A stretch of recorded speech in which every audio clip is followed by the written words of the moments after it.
تو آپ دیکھیں استغفر اللہ، یہ کتنی بڑی بھی حضرت آیات پڑھ رہے تھے جس میں اللہ فرما رہا ہے کہ عرفات میں آنے کے بعد بھی استغفار کرو، کیونکہ ایک مومن کبھی بھی اللہ کی بخشش مغفرت رحمت سے بے نیاز نہیں ہو سکتا، اور جتنی آپ استغفار کریں گے اتنے ہی درجے بلند ہوں گے۔ امام احمد بن حنبل جو ہیں وہ جب تشریف لائے غالباً مصر میں، تو ان کو وہاں کوئی جانتا نہیں تھا، تو ایک مسجد میں چلے گئے۔ تو آپ کو پتہ ہے مسجد کی ایک پالیسی ہوتی ہے، عشاء کی نماز ہوگی، وہ آ گیا خادم، اس نے کہا چلو چلو باہر نکلو، یہاں نہیں رک سکتے ہو، میں مسافر ہوں، میرے پاس کوئی جگہ نہیں، یہ نہیں بتایا میں کون ہوں۔ تو آج کل تو لوگوں کو ویسے ہی پتہ چلتا ہے، لوگ پہچانتے ہیں، اس زمانے میں کون جانتا تھا دوسرے ملک سے آیا۔ تو وہ ایک نان بھائی تھا، بیچارہ کام ختم کر کے روٹیاں شوٹیاں بیچ کے آیا تھا، نماز پڑھ رہا تھا اپنی، اس نے دیکھا تکرار، اور اس نے کہا بابا جی میرے ساتھ چلیں۔ اس نے بھی نہیں پوچھا کیا کون ہے کیا ہے، اسلام دعا ہوئی، اس نے کہا میرے ساتھ چلیں، میں آپ کو سونے کے لیے جگہ دیتا ہوں۔ تو اپنے گھر لے گیا، تو بستر دے دیا اور کہا کہ یہ آپ آرام کریں، کھانا کھائیں اور سو جائیں۔ اچھا وہ کرتے سو گئے۔ تو صبح سحری کے وقت وہ نان بھائی اٹھا، ظاہر اس کا تو کام ہی یہی ہے، روٹیاں بیچنا، نان بیچنا، تو اب وہ آٹا گوندھ رہا ہے، کیونکہ بہت سارا آٹا گوندے گا تو سارا دن بیچے گا۔ وہ گھومتا جا رہا اور کہہ رہا استغفر اللہ استغفر استغفر استغفر استغفر، 2-2.5 گھنٹے مسلسل۔ تو صبح فجر کے بعد حضرت امام احمد بن حنبل نے کہا یہ جو پڑھ رہے تھے اس کی کوئی برکت بھی ہے یا ویسے ہی پڑھ رہے تھے؟ امام کو تو خود پتا ہے کہ اس کے کیا، لیکن وہ سننا چاہتے ہیں ایک عام آدمی یہ کر رہا ہے تو اس کو اس کا کیا بینیفٹ ہے۔ کہا یہ تو کر رہے تھے، اس کا کیا فائدہ؟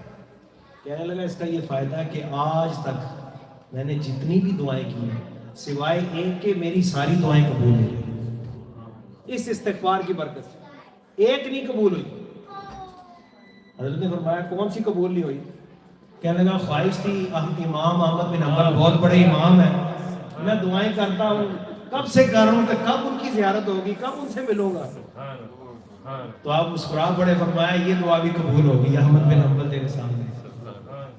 جی یہ حضرت جیسے ہم ادھر ہیں، ہم قربانی کرتے ہیں، آرڈر کر دیتے ہیں اپنے نام میں، جی خود نہیں پہنچ سکتے، کیا وہ قربانی کیسے دی جائے؟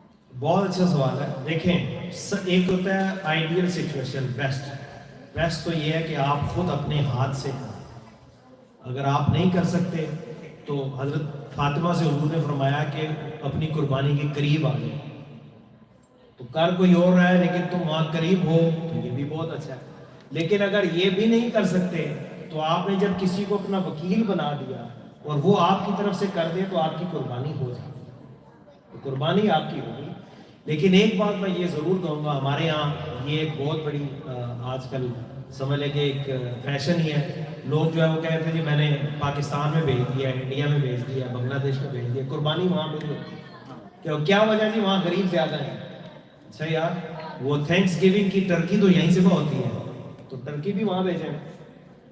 بچوں کی گریجویشن کی پارٹی یہاں ہوتی ہے، برتھ ڈے یہاں ہوتی ہے، باقی سارے کام ہوتے ہیں۔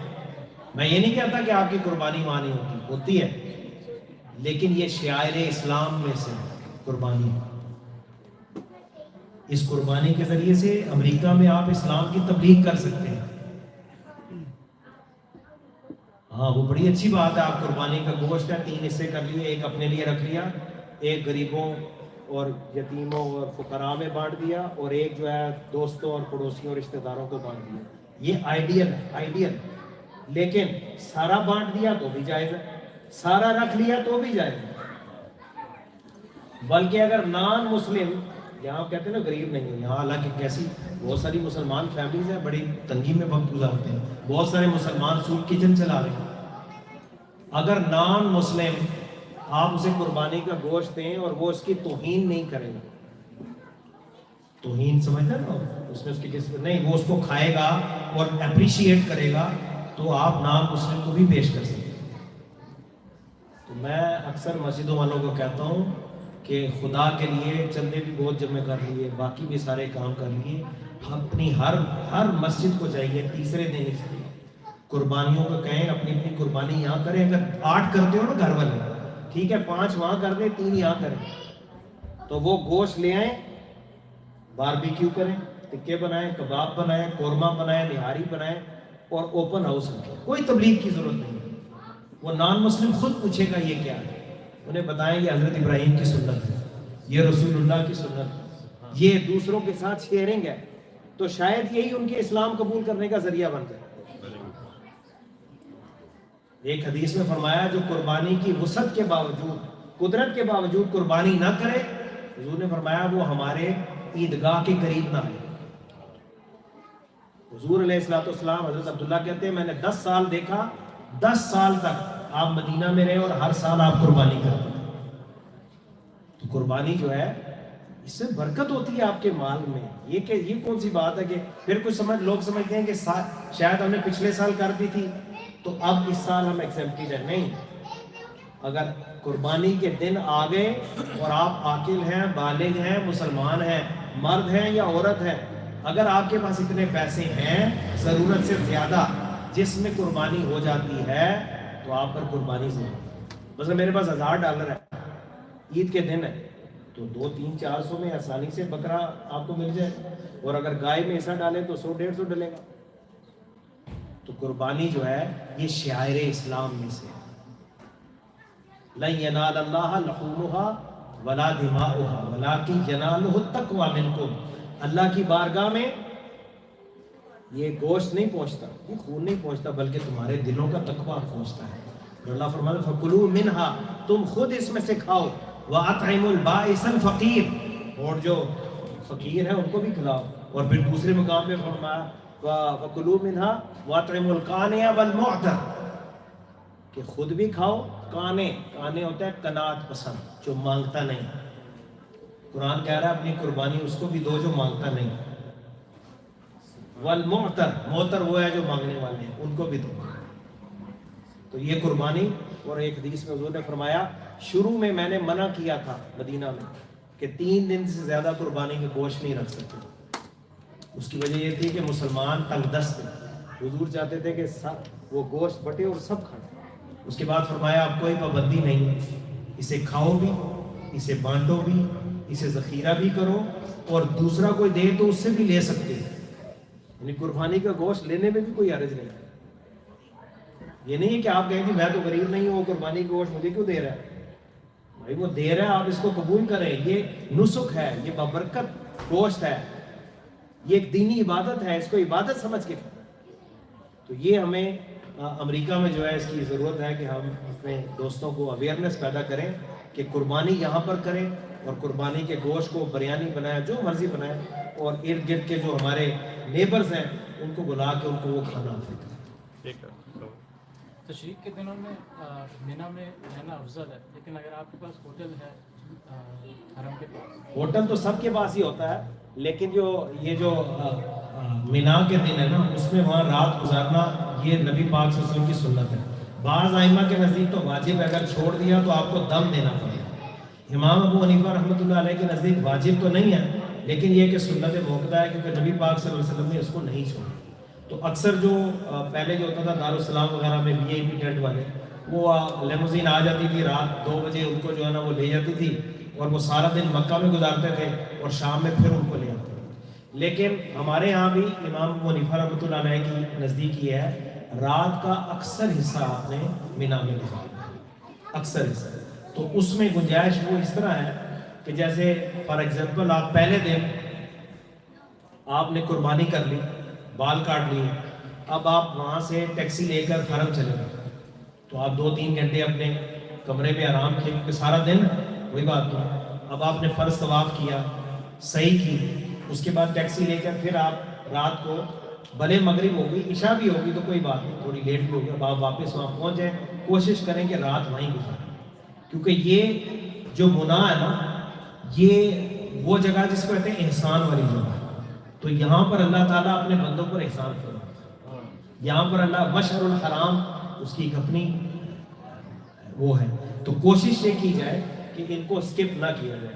ہاں کوئی بہت ضعیف ہے, بیمار ہو گیا, بہت ویک ہے, خواتین کوئی ویلڈ ایکسکیوز ہو تو اس میں اگر کوئی کر بھی لے تو چلے, کوئی گنجائش نکلتی ہے. لیکن عام لوگوں کو سنت کو زندہ رکھنا ہے, کیونکہ حضور فرما رہے ہیں خذوا عنی مناسککم, کہ اپنے مناسک جو حج کے ہیں وہ مجھ سے سیکھیں. تو جس طرح نبی پاک صلی اللہ علیہ وسلم نے کر کے دکھایا, دیکھیں نا 5 دن کے یہ آپ کا ٹرائل ہے, یہ آپ کی ہارڈ شپ ہے, کیونکہ حضرت عائشہ کو حضور نے فرمایا تھا کہ ان اجروں کی علی قدر نفقتک و نسک, فرمایا تمہارا اجر تمہارا جتنا خرچہ ہوگا اور جتنی مشقت ہوگی اسی کے برابر ہے.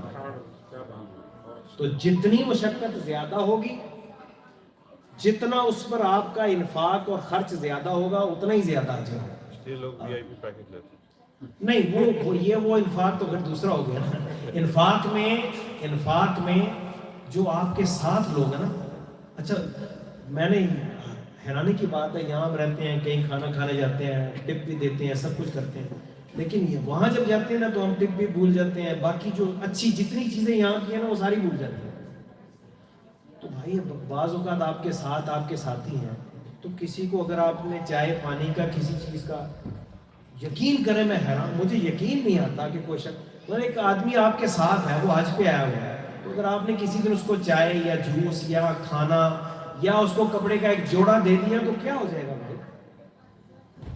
جو دل جیتنے والی بات ہے نا, جو امت کو امت بناتی ہے, جو ایک دوسرے کا کیا کہتے ہیں غم بانٹنے کا جو کانسیپٹ ہے وہ ختم ہوتا جا رہا ہے. ذرا سوچیں, یہ وہی منی ہے جاہلیت کے ایام میں حضور آتے تھے یہاں دین کی تبلیغ کے لیے, کیونکہ مکہ میں تو بات نہیں سنتے تھے, تو حضور آتے تھے شاید یہ جو حج پہ لوگ آئے ہیں ان میں سے کوئی میری بات سن لے اور دین کا پیغام پھیل جائے. تو یہ مدینہ کے لوگ اسی طرح پہلے سال 12 تھے, پھر اس کے بعد وہ 70 ہو گئے, اور پھر اس طرح وہ مدینے کی ہجرت کا جو ہے وہ سلسلہ. یہاں پر نمازیں جماعت کے ساتھ پڑھنی ہوتی ہیں یا اپنے اپنے؟ مینا میں سب اپنے اپنے, ہر ٹینٹ میں تقریباً اپنی اپنی جماعت ہوتی ہے. ہر خیمے میں پہلے جو اولڈ سسٹم تھا تو ہر گروپ لیڈر ہوتا تھا, وہ اپنی جماعت کا اہتمام کرتے تھے. اب پتہ نہیں کیا سسٹم ہوگا. جی یہ جو طواف میں زیادہ ہوتا ہے اور تو کیا ہوتا ہے, اس میں رش بہت ہوتا ہے, اتنا رش ہوتا ہے کہ اگر وضو مطلب ایک وضو کی ضرورت پڑ جائے تو باہر جانا اور اندر آنا جو ہے بہت مشکل. دیکھیں وضو کا ضرورت پڑ جائے, اس کی 2 چیزیں ہیں نا. ایک تو یہ ہے کہ آپ کو پیشاب نہیں آیا, صرف وضو ہی کرنا ہے, ہوا خارج ہو گئی, تو وہاں زمزم جو ہے نا کناروں پہ وہ ہے, یا آپ بوتل رکھ رہے ہیں تو ایک کنارے پہ جا کے تو وہ آپ وضو تو آپ اندر ہی کر سکتے ہیں. مطلب یہ کیونکہ وہاں پر ہم نے اکثر دیکھا ہے کہ کچھ ملکوں کے لوگ آتے ہیں ان کے پاس ایک شاور والی بوتل ہوتی ہے, جی تو اس میں وہیں کھڑے کھڑے وہ صحیح. نہیں وہ بہتر یہ ہے کہ وہ جگہ کو آپ متلوث نہ کریں, تو وہاں کناروں پہ جو زمزم لگا ہوا ہے نا, تو وہاں پر آپ آسانی سے جا کے وضو کر سکتے ہیں. صرف وضو تو ہو سکتا ہے. دیکھیں جب آپ اندر جائیں نا, ہمیشہ یاد رکھیں, زمزم شریف پئیں, نیت کریں یا اللہ میں یہ ابھی عمرہ پورا کرنا ہے, طواف اور صحیح کرنی ہے, یا اللہ میرا وضو باقی رہے, یا اللہ میرے لیے آسانی کرے, انشاءاللہ کوئی مسئلہ نہیں. کیونکہ حضور فرما رہے ہیں ماء و زمزم لما شرب به, زمزم کا پانی جس نیت جس مراد سے پئیں گے اللہ پوری فرمائے گا. اور ایک بزرگ نے لکھا ہے کہ وہ اسی طرح حج پہ تھے اور ان کو شدید حاجت تھی پیشاب کی, تو انہوں نے سوچا اگر میں یہاں سے باہر چلا گیا تو میں تو واپس ہی نہیں آ سکتا, تو انہوں نے زمزم پیا, یا اللہ میں زمزم پی رہا ہوں کہ میری اس ٹائم کی یہ جو سچویشن ہے نا, مجھے اس پر کنٹرول عطا کر دے, میرا وضو برقرار.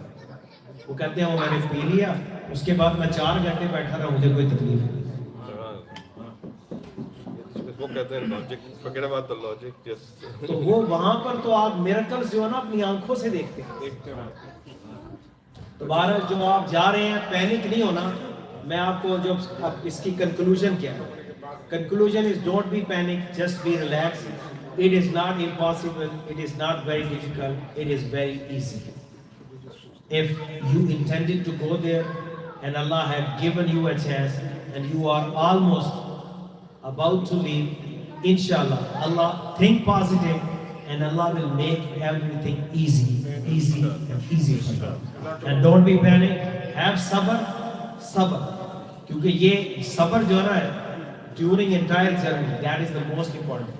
Have patience, because when we go from here we think, oh, we from America, why this is happening this.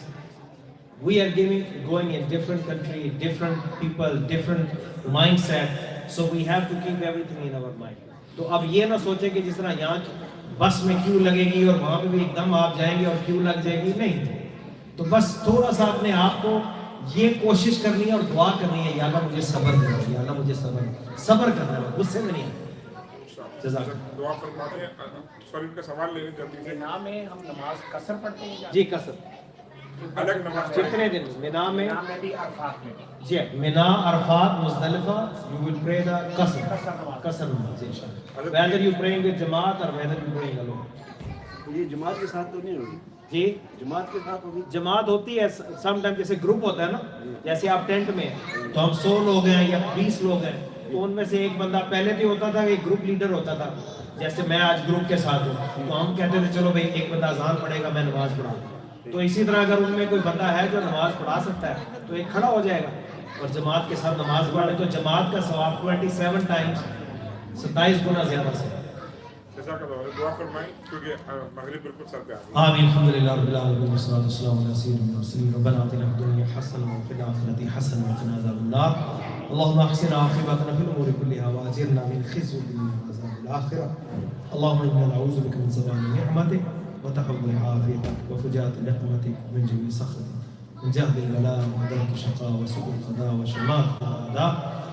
مالک مولا یا رحمن امین. ہمارے ساتھی جو حج کا ارادہ کیے ہوئے ہیں ان کا حج ان کے لیے آسان فرما یا رب العالمین. جو مسائل ہم نے آج سنے سیکھے، اگر اس میں کوئی غلطی کوتاہی ہوئی ہے تو اپنے فضل و کرم سے معاف فرما یا رب العالمین. یا رحمن الرحیم جو صحیح باتیں بیان کی گئی ہمیں یاد رکھنے اور اس پر عمل کرنے کی توفیق عطا فرما. ہم سب کو حج مبرور عطا فرما، حج مقبول عطا فرما. نبی کریم صلی اللہ علیہ وسلم کے روضہ اطہر پہ حاضری نصیب فرما. رسول اللہ صلی اللہ علیہ وسلم کی شفاعت نصیب فرما. مقدس مقامات کی زیارت نصیب فرما. ہماری جملہ حاجتیں پوری فرما. مسجد کے امام صاحب اور انتظامیہ جتنے بھی کمیونٹی کے افراد یہاں آئے ہیں سب کا آنا اپنی بارگاہ میں مقبول و منظور فرما. سب کی دعاؤں کو شرف قبولیت عطا فرما. ہر وہ خیر جو تجھ سے تیرے نبی نے مانگی وہ ہمیں عطا فرما. ہر وہ شر جس سے تیرے نبی نے پناہ مانگی اس سے ہمیں محفوظ اور معمول فرما. ہمیں مسجدوں کو آباد کرنے والا بنا دے. ہمارے آنے والی نسلوں کو سچا پکا مومن بنا دے اور عشق رسول کی دولت ان کو عطا کر. یا رب بالمصطفیٰ بلغ مقاصدنا واغفر لنا ما مضى واصل کرنا. وصلی اللہ تعالی علی خیر خلقہ محمد و آلہ وصحبہ اجمعین برحمتک.